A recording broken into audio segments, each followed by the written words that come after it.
136 વાઘોડિયા વિધાનસભાના અપક્ષ ઉમેદવાર તરીકે આજે મધુભાઈ શ્રીવાસ્તવે ફોર્મ ભર્યું હતું। સમગ્ર ગુજરાતમાં જ્યારે ચૂંટણીની જાહેરાત થઈ ગઈ છે ત્યારે ગુજરાતમાં 5 વિધાનસભાની ચૂંટણી થઈ રહી છે ત્યારે 136 વાઘોડિયા વિધાનસભામાં અપક્ષ ઉમેદવાર તરીકે મધુભાઈએ ફોર્મ ભર્યું છે।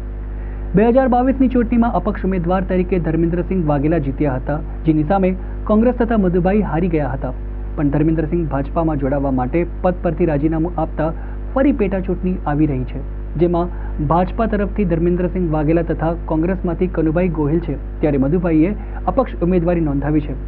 મધુભાઈ શ્રીવાસ્તવે કહ્યું કે તેમના વાઘોડિયાના અધૂરા રહી ગયેલા કામ પૂરા કરવા માટે તે ફરી ચૂંટણી લડવા જઈ રહ્યા છે।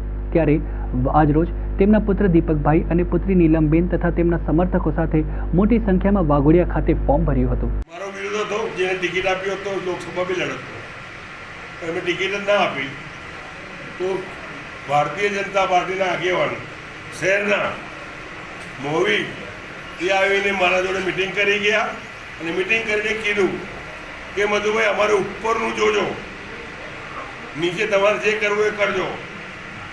નીચે તો હું નીચે તો જે કરવાનો કરવાનો જ છું, તો ઉપર તો ખાતરી તમને આપું છું કે ભારતીય જનતા પાર્ટીના ઉમેદવારને હું વોટ આપીશ સંસદમાં, પણ નીચે મને વોટ આપશો અપાવશો એવું કોમ્પ્રોમાઇઝ થયું। અમે અમારું ઘર 11 મહિના માટે ભાડા પર આપ્યું હતું।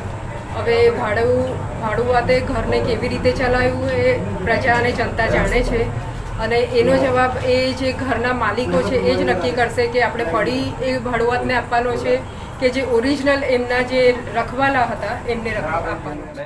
ફરી વાર આ ઇલેક્શન આવવા જઈ રહ્યું છે, તો વાઘોડિયાની જનતાને એ જ અપીલ કરીશ કે જે 30 વર્ષથી આપણા કામો કરતા આવ્યા છે મારા પિતાજી, એ કામો લઈને જ આપણી પાસે આવ્યા છે, અને હમણાં જે કામ થઈ રહ્યા છે, જે મારા પિતાજી મંજૂર કરેલા એ કામોના ઉદ્ઘાટનો કરીને એમની વાહવાહી કરવાના લોકો છે એમને ઓળખજો। મારા પિતાજીએ આપની વર્ષોથી સેવા કરતા આવ્યા છે, નાત જાત ભેદભાવ વગર ત્યાં કોઈનો બી લાગણી દુભાઈ નથી। આજે જ્યારે ફોર્મ ભરવા આપના વિશ્વાસથી આપના આશીર્વાદથી જે નીકળ્યા છે, તો આપ સૌને એ જ અપીલ કરીશ, આપનો સાથ સહકાર અને આશીર્વાદ આપજો। જય હિન્દ, જય ભારત।